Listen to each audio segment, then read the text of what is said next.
നിങ്ങളുടെ favourite shows ഇനി ഒരിക്കലും മിസ്സാവില്ല. ഇപ്പോൾ C5 കാണും നിങ്ങളുടെ ഫേവറേറ്റ് ഷോസ് തികച്ചും സൗജന്യമായി.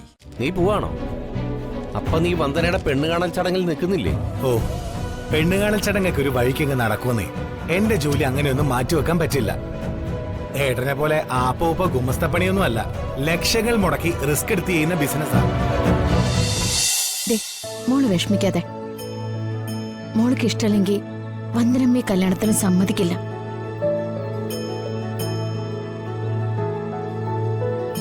മോളെ സങ്കടപ്പെടുത്തിയിട്ട് എനിക്കൊരു കല്യാണവും വേണ്ട. അങ്ങനെ പറഞ്ഞ ഇവിടത്തെ അച്ഛന് മുത്തശ്ശിക്ക് സങ്കടാവില്ലേ? അതിനെ കുറിച്ചൊന്നും മോൾ ആലോചിക്കണ്ട. മോൾക്ക് എന്നും ഈ വന്ദനമ്മ കൂട്ടിന് വേണം. എനിക്കെന്നും ഈ ദീമോളും വേണം.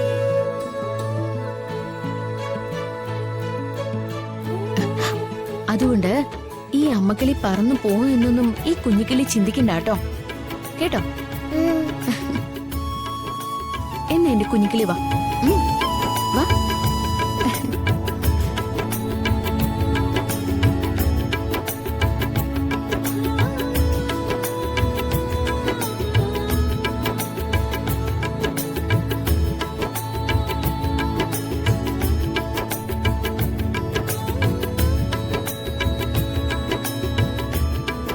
ഈശ്വര, നല്ലൊരു ബന്ധാ വന്ദനയ്ക്ക് വന്നിരിക്കുന്നത്. ഇനി അവൾ ഈ കാരണം പറഞ്ഞ് ഇതിൽ നിന്ന് പിന്മാറുമോ?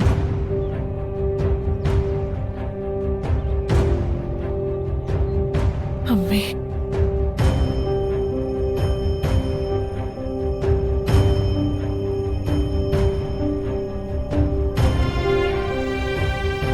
മനോജ്, നീ ഇതെങ്ങോട്ടാ? അർജന്റായിട്ടൊരു മീറ്റിംഗ് ഉണ്ട്. ഇന്ന് വന്ദനിച്ച് പെണ്ണ് കാണാൻ വരുന്നത്. ഈ കാര്യം ഭാര്യ പറഞ്ഞിട്ടാണോ സഹോദരൻ ഓർക്കേണ്ടത്? അവര് പെണ്ണ് കാണാൻ വന്നിട്ട് മനോജ് പോയാ മതി. അതൊന്നും പറ്റില്ല. ബിസിനസിന്റെ വളരെ പ്രധാനപ്പെട്ട ഒരു മീറ്റിംഗ് ഇന്ന് നടക്കാൻ പോകുന്നത്. അതിന് നിർബന്ധമായി ഞാൻ പങ്കെടുത്തിരിക്കണം. ഇതൊക്കെ ഒരുതരം മുട്ടാപ്പോക്കാ മനോജ്. വീട്ടില് പങ്കെടുക്കേണ്ട കാര്യത്തിന് പങ്കെടുക്കാൻ സമ്മതിക്കാതെ ഉന്തി തള്ളി വിടുന്നത് ഭാര്യയാണെന്നേ വീട്ടുകാര് കരുതൂ. നോക്കു മനോജ്, ഇവിടെ അച്ഛനമ്മമാരുടെ മനസ്സിലെ ഏറ്റവും വലിയ ഭാരം വന്ദനേച്ചിയാ.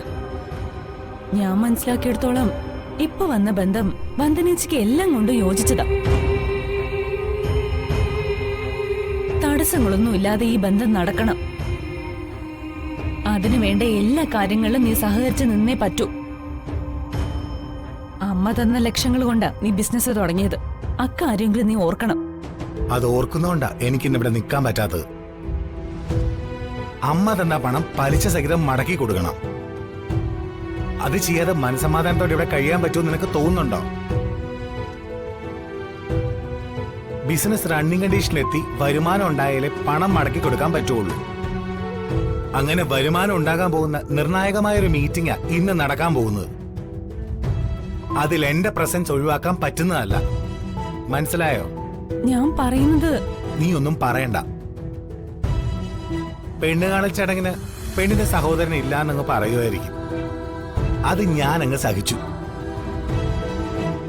ബാക്കി കാര്യങ്ങളൊക്കെ ഉണ്ടല്ലോ, അതിനൊക്കെ സഹകരിക്കുമ്പോ ഇതൊക്കെ എല്ലാരും മറന്നോളും.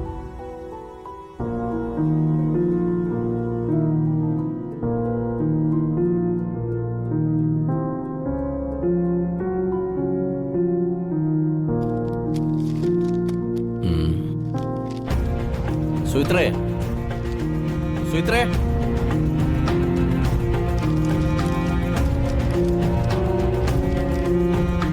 പ്രകാശേട്ടൻ വിളിച്ചോ? ആ വിളിച്ചു. നീ പോയി ബ്രേക്ക്ഫാസ്റ്റ് എടുത്തു വെക്കേ. ഉച്ചഭക്ഷണം പാക്ക് ചെയ്യേ. എന്താ പ്രകാശേട്ടാ ഇത്? ഇന്ന് ലീവ് എടുക്കണോന്ന് അച്ഛനും അമ്മയും പറഞ്ഞിരുന്നതല്ലേ? ലീവ് എടുത്തില്ലേ? എന്തിനാ ലീവ് എടുക്കുന്നേ? അതെന്നെ കൊണ്ട് തന്നെ പറയിപ്പിക്കണോ? വന്ദനെ പെണ്ണ് കാണാൻ ആൾക്കാർ വരുമ്പോ പെണ്ണിന്റെ മൂത്ത സഹോദരൻ വീട്ടിലുണ്ടാവണ്ടേ? എന്തിന്? ഇവിടെ മൂത്ത സഹോദരനായി എനിക്ക് ആരും ലക്ഷങ്ങളൊന്നും എണ്ണി തന്നിട്ടില്ലല്ലോ. എല്ലാം കൊടുത്ത് മനോജനല്ലേ. മൂത്ത സഹോദരന്റെയും ഇളയ സഹോദരന്റെയും സ്ഥാനത്ത് മനോജ് അങ്ങോട്ട് നിന്നാ മതി. വന്ദനയ്ക്ക് പെണ്ണ് കാണല് പണ്ടേ കുറവൊന്നുമില്ലല്ലോ. ഒന്നാമത് ജാതകദോഷം, പോരാത്തേന് രാജീവ് മേനോനുമായിട്ടുള്ള കല്യാണ ദിവസം പെണ്ണിന്റെ ജാതക ദോഷം കൊണ്ട് വരൻ ആക്സിഡന്റിൽ മരണപ്പെട്ടു എന്നുള്ള ചീത്തപ്പേരും. തന്നെയുമല്ല, രാജീവ് മേനോന്റെ കുട്ടിയുടെ ബാധ്യത ഏറ്റെടുത്തില്ലേ? ഇപ്പൊ കെട്ടാൻ പോകുന്ന പയ്യന് പെണ്ണിനൊപ്പം ഒരു കുഞ്ഞെന്ന ബാധ്യതയും. പെണ്ണ് കാണാൻ വരുന്നവരെ വരുന്നതിന്റെ ഇരട്ടി സ്പീഡിൽ തന്നെ തിരിച്ചു പോകും.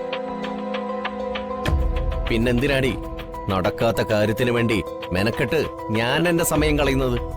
എന്നാലും പ്രകാശേട്ടാ, ഒരെന്നാലും ഇല്ല. ഇന്നേ കോടതിയില് കേസ് കൂടുതലുള്ള ദിവസമാണ്. ധാരാളം തൊട്ട് കിട്ടുന്ന ദിവസം.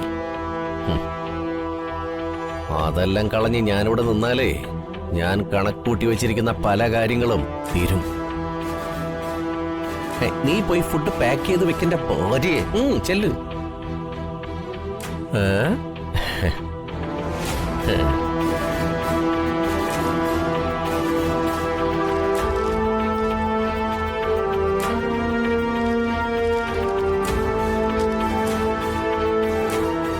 മനോജ്, ഇത് ശരിയല്ല. എന്ത് ശരിയല്ലെന്ന്? എന്റെ ഹരിമോളെ, വന്ദനേച്ചിക്ക് ഇപ്പൊ വരുന്ന ഈ കല്യാണാലോചന നടക്കുമെന്ന് നിനക്ക് തോന്നുന്നുണ്ടോ?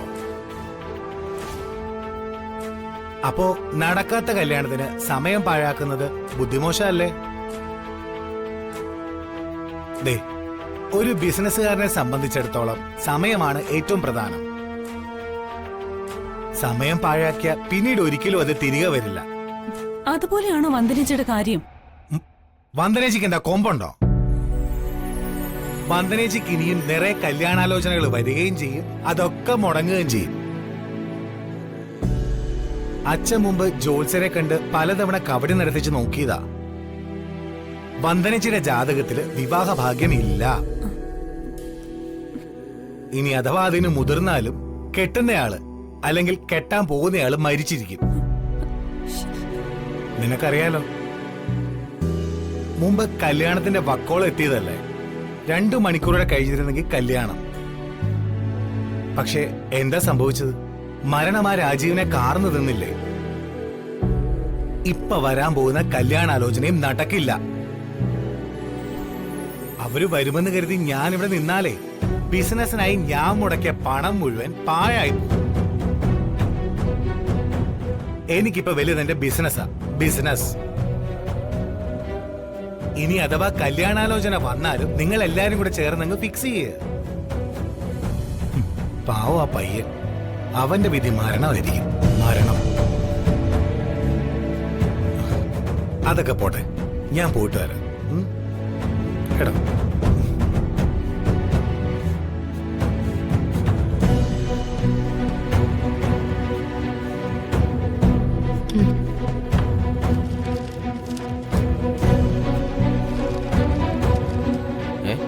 നീ പോവാണോ? അപ്പൊ നീ വന്ദനയുടെ പെണ്ണ് കാണൽ ചടങ്ങിൽ നിൽക്കുന്നില്ലേ? ഓ, പെണ്ണുകാണൽ ചടങ്ങൊക്കെ ഒരു വഴിക്കങ്ങ് നടക്കുമെന്നേ. എന്റെ ജോലി അങ്ങനെയൊന്നും മാറ്റിവെക്കാൻ പറ്റില്ല. ഏട്ടനെ പോലെ ആപ്പ ഗുമസ്തപ്പണിയൊന്നും അല്ല. ലക്ഷങ്ങൾ മുടക്കി റിസ്ക് എടുത്ത് ചെയ്യുന്ന ബിസിനസ്സാണ്.